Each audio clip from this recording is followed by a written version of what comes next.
Hello and welcome. My name is Dave Berger, and this is my 5-minute opinion.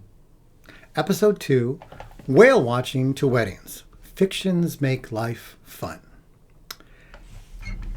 Recently, I was taking a vacation with my family on the North Shore near Duluth, Minnesota. One evening, after a very long day of hiking and sightseeing, I relaxed in our resort and I noticed a curious painting on our condo wall.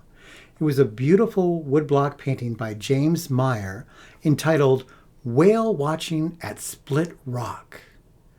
The painting depicts a person in a small boat watching a humpback whale breaching way above the surface of Lake Superior, just below Split Rock Lighthouse. I thought to myself, how can a marine saltwater mammal survive in fresh water? Well, they cannot. But that does not stop people from fantasizing about whale watching in the Great Lakes. In fact, there are numerous websites on the internet that discuss whale watching in Lake Michigan, Lake Superior, and Lake Ontario. Some charter boat companies even advertise whale watching excursions. One Facebook site claims it is the home of the Lake Michigan Whale Migration Station on Beaver Island in the northern section of that lake. Such fictions make life fun. During my career in education, I have encountered many fun fictions. A few years ago, for example, I bought a t-shirt from the Evergreen State College in Olympia, Washington. It features a large football in the middle of the shirt, and it reads, Evergreen, undefeated since 1967.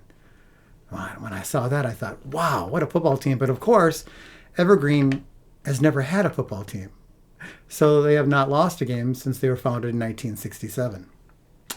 Another one of my favorite fictions is the Faux University of Okoboji. It was created in 1975 by brothers who owned a clothing store in Milford, Iowa. They did this to increase their clothing sales. This school has an official seal that claims it was founded in 1878 in the Okoboji Lake area of northwestern Iowa. Over the years, the activities surrounding this fabricated university have grown exponentially. In addition to being able to choose from a large selection of University of Okoboji school clothing apparel, it is also possible to take the official school entrance exam online. One of my favorite tidbits is that the KUOO radio in Spirit Lake, Iowa calls itself the official on-campus radio station and sponsors the annual football game between the University of Okoboji Fighting Phantoms and the Notre Dame Fighting Irish, each September 31st. Of course, there is no September 31st. A few years ago, two of my former students contacted me with a request to be their officiant for their marriage ceremony. The couple met my class a few years ago and have been dating ever since. While I was honored to be asked to preside over their solemnization, I told them I would have to do research to find out if it was even legally possible.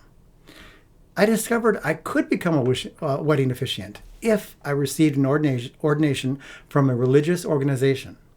A colleague of mine suggested that the easiest path would be to get ordained by the Universal Life Church, also known as the ULC, as he had done years ago.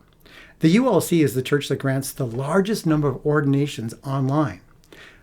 I proceeded to the ULC website and became an ordained minister in less than 10 minutes. The ULC was founded in 1962. In the past 60 years, it has ordained more than 20 million ministers, including Barbra Streisand, Benedict Cumberbatch, Lady Gaga, Adele, Sir Ian McKellen, and myself. To become an officiant with the state of Minnesota, I had to file a certificate of filing for marriage officiant with my county, in this case, Hennepin County.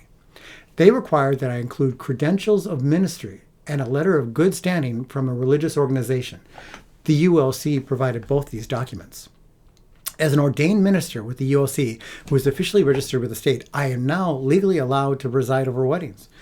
This is the case where fictions are so intertwined with reality that they become non-fictions. My former students are far from being alone and having a friend or family member serve as their wedding officiant. According to the Knot wedding planning website, 51% of couples had friends and family serve as their officiants in 2020, up from 37% in 2015. On Labor Day last year, I proudly officiated at a beautiful and elegant wedding ceremony for my former students at Como Park Conservatory in St. Paul, Minnesota. Fictions that become real and fictions that are not so real do make life and love fun.